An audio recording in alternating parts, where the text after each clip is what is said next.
কি ব্যাপার বৌদি, তুমি একা একা সন্ধে দিচ্ছ? তোমার ছোট কোথায়? ছোট বললো কি সব কেনাকাটা আছে তো, তাই একটু বাজারে গেছে। আসলে বাড়িটা এত ফাঁকা ফাঁকা লাগছে না, সময় আর কাটতে চাইছে না কিছুতে। যা বলেছ, তিনটে মেয়ে থাকতে সারাটা বাড়ি একেবারে গম গম। অথচ দেখো, দাদা যতদিন বেঁচে ছিলেন মানে এত হই হই করে থাকতেন, সারা বাড়িটা একেবারে সবাইকে নিয়ে মনে তো যেন একটা উৎসব চলছে সব সময়। সত্যি দিদিগুলো থাকলে কত মজা হতো।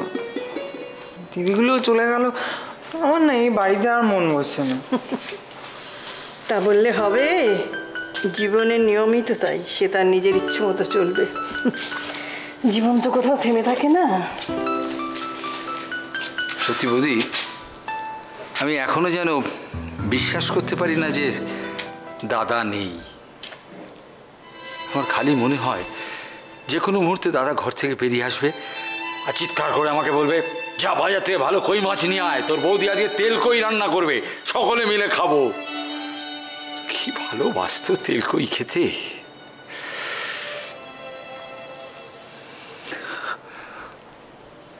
দাদা, তুমি কোথায় আছো আমি জানি না, তুমি তো দেখতে পাচ্ছ আমরা অনেক অভাব অনটন, অনেক কষ্টের মধ্যে আছি, কিন্তু তোমার দায়িত্ব কিন্তু আমরা ঠিক ঠিক পালন করেছি। ঠাকুরপো, তোমার মনে আছে তোমার দাদা মেয়েদের বিয়ে নিয়ে কি চিন্তা করতেন? তোমার দাদার অবর্তমানে তুমি আর ছোট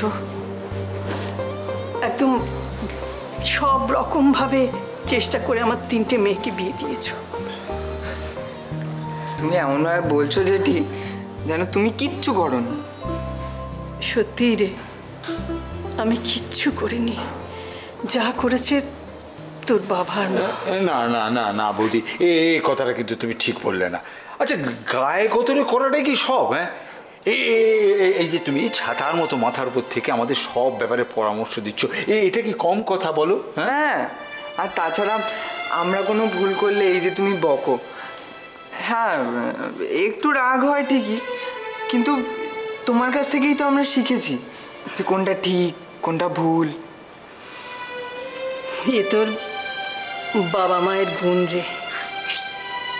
আসলে আজকাল তো যৌথ পরিবারের ধারণাই পাল্টে গেছে। তোরা সবাই মিলে আমার পাশে ছিলিস বলেই না তিনটে মেয়েকে নিয়ে, তা নইলে কোথায় যেতাম বলতো, কার আশ্রয়? তুমি আবার শুরু করলে কেন এরকম বলো? ভাল লাগে না। আচ্ছা বৌদি, তাই যদি বলো, এই বাড়িটা তো তোমার, তুমি যে আমাদের থাকতে দিয়েছো, আমি যদি এখন বলি আমরা তাদের ধন্য হয়েছি। হ্যাঁ, আচ্ছা ঠাকুরপো, আমি না একটা কথা ভাবছিলাম।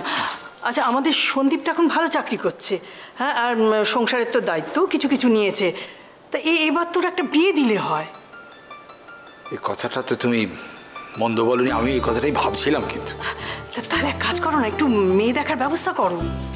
হ্যাঁ, মেয়ে তো দেখবে, কিন্তু একটা সমস্যা আছে। কি? দাদার যদি মেয়ে পছন্দ না হয়, যদি বিয়ে করতে না চায়? না চাইলেই হবে, আমরা সবাই মিলে জোর করে বিয়ে দেবো। আমাদের বুড়ো বুড়ি কিনা হয়তো কে দেখবে? সেই হ্যাঁ, এখন তো ওর তিনটে বোনের বিয়ে হয়ে গেছে, আর তোর কোনো দায়িত্বই নেই, এখন তো বিয়ে করতেই পারে। হ্যাঁ, সেটা তুমি বুঝছো, আমি বুঝছি, কিন্তু দাদাকে কে বোঝাবে?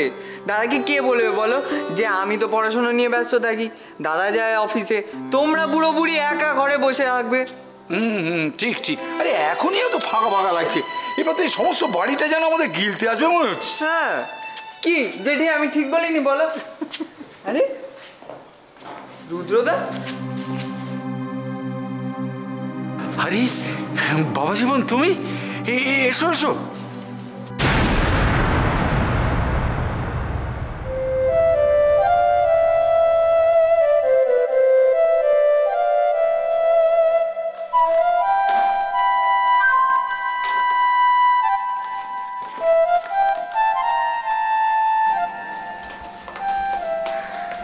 শোনো, তোমার জন্য।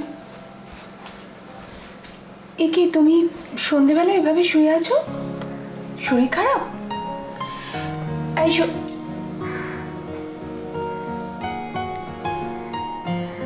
যাকে গরম গরম কড়াইশুটির কচুরি আর আলুর দম নিয়ে এসেছিলাম।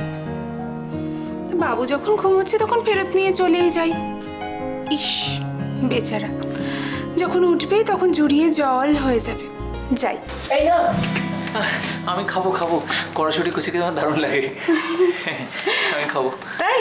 এ না, কড়াইশুটির কচুরি আর আলুর দম। কিরম বুদ্ধু বানালাম। তুমি উঠছিলে না তাই। স্যুপ নিয়ে এসছি, স্যুপ খাও। Tomato soup? আমি জীবনেও খাবো না, নিয়ে যাও। আরে খাবো না মানে? শোনো, বিয়ে করে এমনিতেই না তুমি অনেক খাওয়া দাওয়া করে বেশ মোটা হয়ে গেছো। এরপর যদি একটু স্যুপ টুপ না খাও তাহলে লোকে তোমায় বুড়িদাস বলে ডাকবে। জীবনেও বলবে না। আমি তো বুড়িদাস হতে চাই না। কি চাই জানো না? কি? আমি তোমার দাসানুদাস হয়ে থাকতে চাই। দেখে ফেললে কি হবে? ছাড়ো। দেখে ফেললে তাতে কি হবে? কি আদর করবো? করছো কেউ এসে যাবে? আসলে তাতে কি?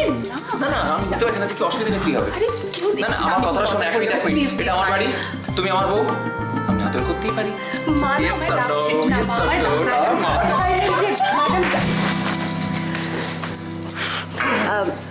আমি কিছু দেখিনি, কিচ্ছু না। এই মিটেই গেল, কিছু দেখেই নি লতাদি। চুপ করো বেচারা লতাদি, কি লজ্জায় পড়ে গেল বল। তুমি না একটা জাতা। না কি কি কি অসুবিধাটা কি? দেখেনি বলছে তো, লাইন তো ক্লিয়ার হয়ে গেছে আমাদের। করো না, চুপ করো তুমি এবার। কেন? আমার একটা কাজ আছে। কি কাজ আছে? আছে কাজ, তুমি জানো না? কি? প্লিজ আমায় যেতে দাও। না, যেতে দেবো না। করো না সুকা, প্লিজ প্লিজ প্লিজ। বড়দা ভাই, তুমি কি করছো? তুমি মিষ্টি বৌদিকে কি করছো? আদর করছো? না পিউ, আসলে কি বলতো, তোর বৌদি না শরীরটা খুব একটা ভালো নেই রে, তাই একটু সেবা করছিলাম। তুমি না খুব মিথ্যা কথা বলো। আমি বুঝি কিছু বুঝি না। তুমি মিষ্টি বৌদিকে আদর করছিলে। না না, আদর করিনি, বিশ্বাস কর। বড়দা ভাই, এখন তুমি মিষ্টি বৌদিকে আদর করো, আমাকে আদর করো না। মেশাতে বলে দেবো। এই পিউ, মেয়েটাকে নিয়ে আর পারে। কি কি কে কি? আহারে বেচারা। কেন? স্যুপ কেন? এই আমি স্যুপ খাবো না, আমি অন্য জিনিস খাবো। রুদ্র আবার কি করেছে আমার মেয়েটা? মেয়েটার জন্য কোথাও মুখ দেখাবার উপায় রইল না। না না মা, আমি আজ আপনাদের কাছে কোনো অভিযোগ করতে আসিনি, বরং আপনাদের সকলের কাছে আজ আমি ক্ষমা চাইতে এসেছি। ক্ষমা? হ্যাঁ কাকা, আসলে দোয়েলকে আমরা সবাই ভুল বুঝেছিলাম, আর আমার কথার পরিপ্রেক্ষিতে আপনারাও দোয়েলকে ভুল বুঝেছিলেন। দোয়েল গয়না করে বিক্রি করেছিল আমার বাবাকে উদ্ধার করার জন্য। মানে? আসলে বাবাকে কেউ কিডন্যাপ করে 1 লাখ টাকা মুক্তিপণ চেয়ে চিঠি পাঠিয়েছিল। দোয়েল সেটা পড়ে নিজে গিয়ে বাবাকে ছাড়িয়ে নিয়ে এসছে। বাবা এখন সম্পূর্ণ সুস্থ। ছি ছি ছি ছি, না বুঝে মেয়েটাকে কি না বলেছি। ঠাকুর ঠাকুর আমাকে ক্ষমা করুন। আমি জানতাম, জানো বৌদি, আমি জানতাম যে আমার এমন দেবতার মতো দাদা বৌদি, তাদের মেয়ে কখনো খারাপ হতে পারে না। কিন্তু কি করবো বলো, নিজের কানে যা শুনছি তাকে অবিশ্বাসী বা করি কি করে? রুদ্রদা, মেসি কোথায়?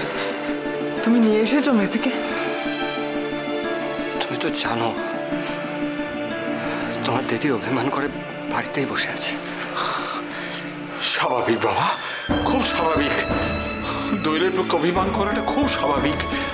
দেখো, আমরা সবাই মিলে মেয়েটাকে অভিযুক্ত করছি, আর সে মুখ বুঝে মাথা নিচু করে তার দায়িত্বটা পালন করে গেছে। মেয়েটা যদি একবার আমাকে সব খুলে বলতো। আসলে ও তো আমাদের কাউকে কিচ্ছু জানায়নি। আর তাই আমরা সবাই ওকে ভুল বুঝেছিলাম। মেজদি যদি অভিমান করে এই বাড়িতে আর না আসে, না না, আমি যাবো মেজদির কাছে, আমি ক্ষমা চাইবো মেজদির কাছে। বড় অভিমানী আমার মেয়ে, আমরা সবাই মিলে ওর উপর ভীষণ অন্যায় করেছি। মৈত্র বাড়ির মেয়ে কখনো খারাপ হতে পারে না বৌদি। বৌদি, আমাদের সবার উচিত দোয়েলের কাছে গিয়ে ক্ষমা চাওয়া। আসবেন? তাহলে তো খুব ভালো হয়।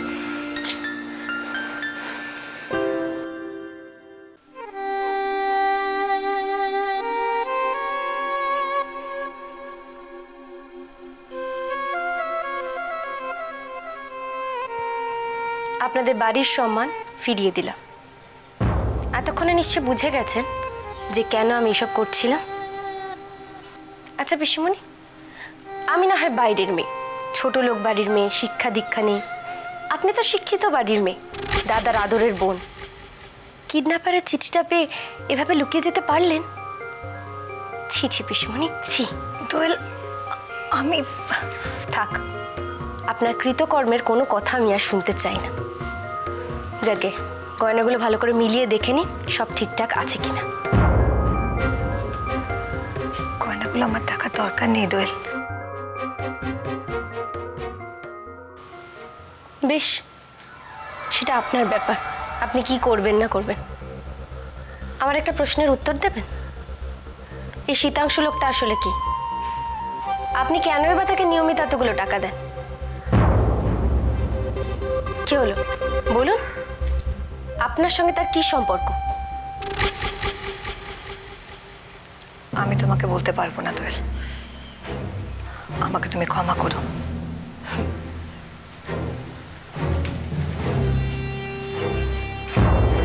আমি সব কিছু জানি পিসিমণি। আমি শুধু দেখছিলাম আপনি নিজের মুখে সেটা স্বীকার করেন কিনা। এখন দেখছি আপনার তো সত্যি কথা বলারও ক্ষমতা নেই। তুমি সব জানো? পরিস্থিতির চাপে পড়ে আমাকে সবকিছু জানতে হয়েছিল।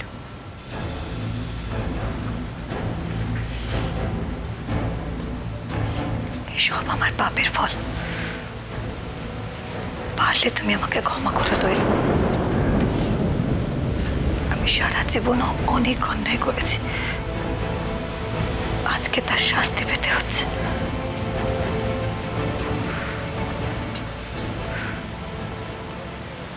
সরি পিসিমণি, আপনার কষ্টে না আমার আজকে কেন যেন একটুও কষ্ট হচ্ছে না, শুধু দুঃখ হচ্ছে যে আপনি সত্যি কথাটা বলতে পারলেন না, আজকে এই অবস্থাতেও বললেন না। কিন্তু একদিন না একদিন আপনাকে বলতেই হবে, আর সেই দিনটা কিন্তু খুব একটা বেশি দূরে নেই।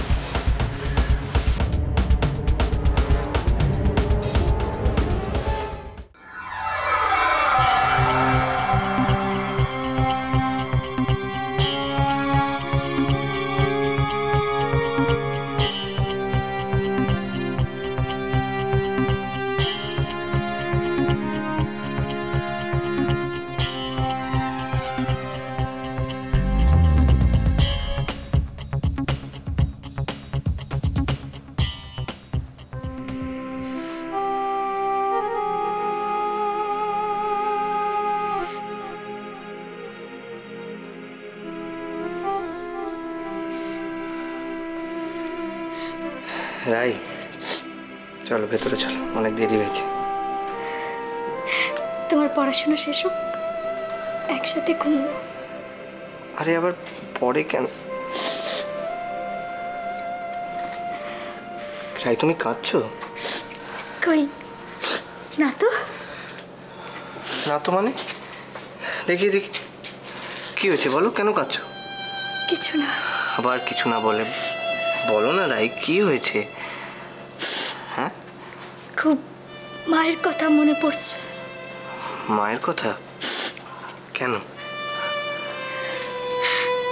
বড়দির বিয়ে হয়ে যাওয়াতে মা একদম একা হয়ে গেছে। এখন মা একা একা কি করছে কে জানে, তাই বারবার মায়ের কথা মনে পড়ছে।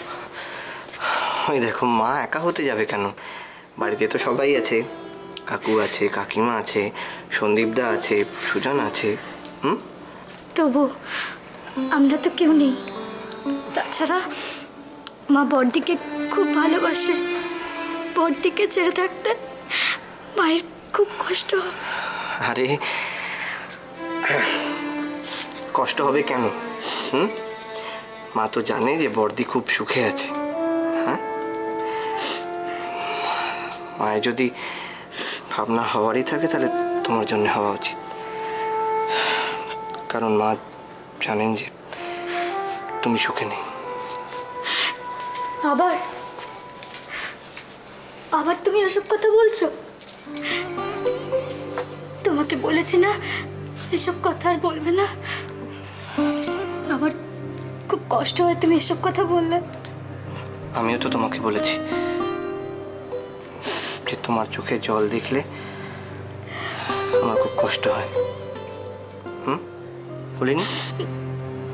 ঠিক আছে, আমি আর কাঁদবো না।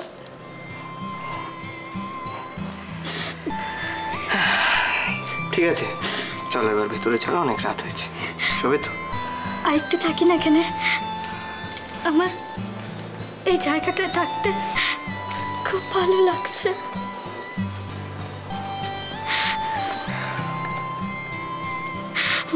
ঠিক আছে।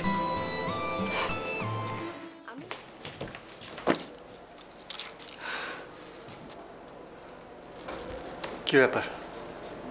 গয়নাগুলো ঠিক করে দেখে নিয়ে ঢুকিয়ে রাখো।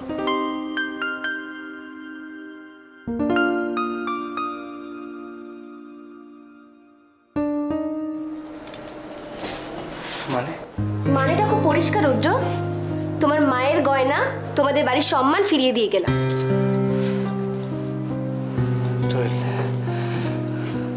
আমাদের পরিবারের সম্মান তো তোমারও সম্মান, তুমি তো আলাদা কেউ নয়। তাই বুঝি? বাবা, আমি না সত্যি মাঝে মাঝে বুঝতে পারি না আমি কখন যে তোমাদের পরিবারের লোক হয়ে যাই আর কখন যে উত্তর কলকাতার একটা বস্তির মেয়ে হয়ে যায়। প্লিজ দোয়েল, একটা সংসারে থাকতে গেলে এরকম ভুল বোঝাবুঝি হতেই পারে। আর কখন রাগের মুহূর্তে কে কি বলে দেয় সেটা মনে রাখতে নেই। প্লিজ ভুলে যাও। ভোলা যায় না রুদ্র, এগুলো ভোলা যায় না। যাকে ছাড়ো, নাও গয়নাগুলোকে সাবধানে তুলে রেখে দাও। ধরো। আমি এই গয়না নিয়ে কি করব? তুমি এবারের বউ, তুমি তুলে রাখো। আমি কি করে বলছো রুদ্র? আমি যদি আবার দরকারে এই গয়নাগুলোকে বিক্রি করে ফেলি তাহলে কি হবে?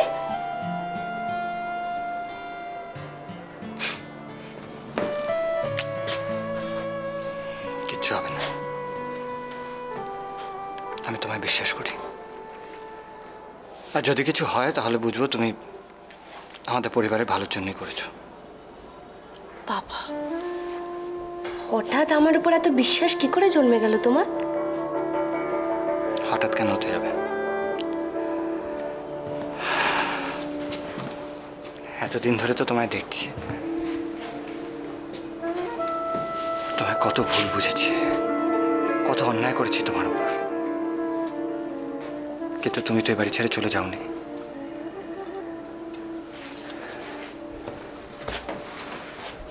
নিজের জীবনের ঝুঁকি নিয়েও তুমি তো বাবাকে বাঁচিয়ে এনেছো। এটা কি করে ভুলে যাই বলো? আমি আমার কর্তব্য করেছি। ছোটবেলায় আমি বাবাকে তেমন করে পাইনি, তাই তোমার বাবা আমাকে যেভাবে স্নেহ, ভালোবাসা আর অধিকার দিয়েছেন আমি তার জন্য সবকিছু করতে পারি, সবকিছু।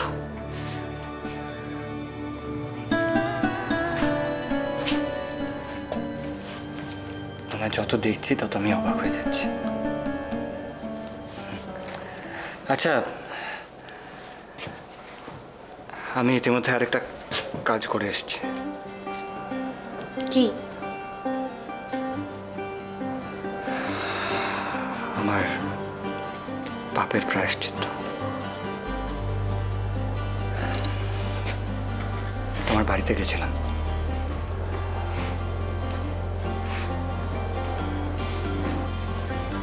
তোমার পরিবারের লোককে বলে এসেছি যে ওনারা তোমাকে ভুল বুঝেছিলেন। আমি ওনাদের ভুল ভাঙিয়ে দিয়ে এসেছি। তার মানে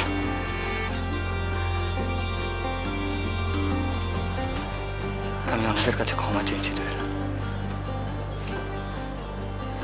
ওনারাও খুবই অনুতপ্ত। তোমার মা কাকিমা ইতিমধ্যে হয়তো আসবেন তোমার কাছে ক্ষমা চাইতে। এসবের কোনো দরকার ছিল না। আমার যা গেছে গেছে। প্লিজ দোয়েল,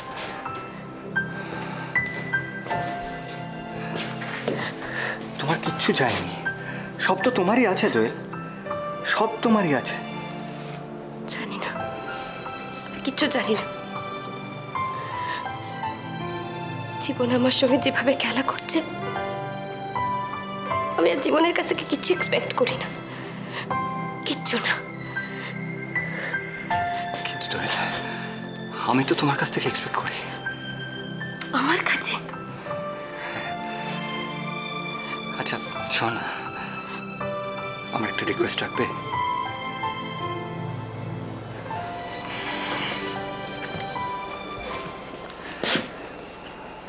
মার এই গয়নাগুলো একবার পরবে, আমার খুব দেখতে ইচ্ছে করছে।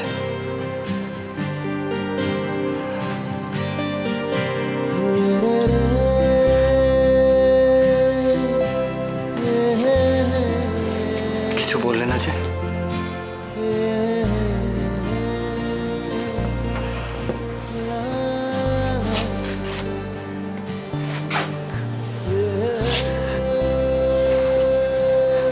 এখনো বিশ্বাস করতে পারছো না, তাই না?